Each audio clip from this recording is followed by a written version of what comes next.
Hello and welcome. In our previous class, we talked about data missing or missing values. We gave a definition of missing values.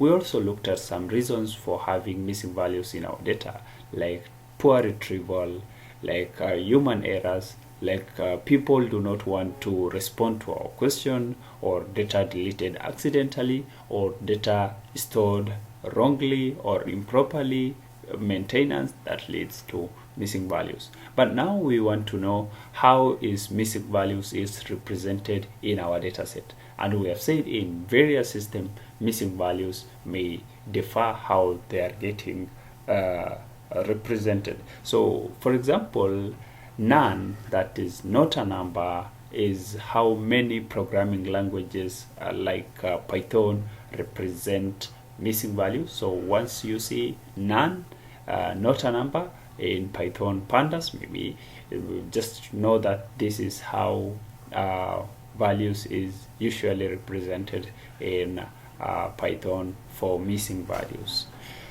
We have null or none. Most of database programming languages show null or none to show there is no data given for that specific case, and that is how SQL usually present missing values, null mostly. And then we have empty string. Empty string is the empty code that is common for CSV and also that is comma separated files.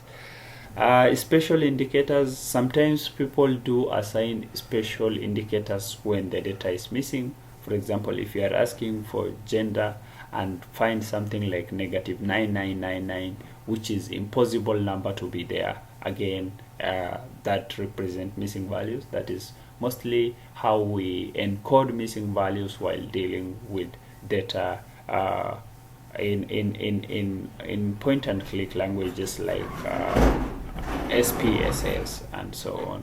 We give a representation for missing values.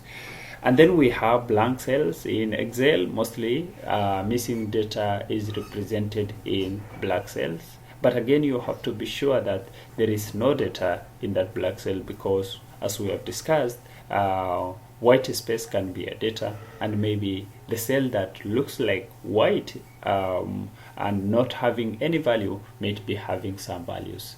Another way that data is present while the cell looks white is when maybe the font color in the cell is white and the background color of the cell is white. Again, you might be having some data in the cell which is not showing because of some reasons. So white cells doesn't mean that the data is missing all the time, but again there is a chance that some white cells is due to missing values. So you have to confirm what is the reason for having white cells in your data set in Excel.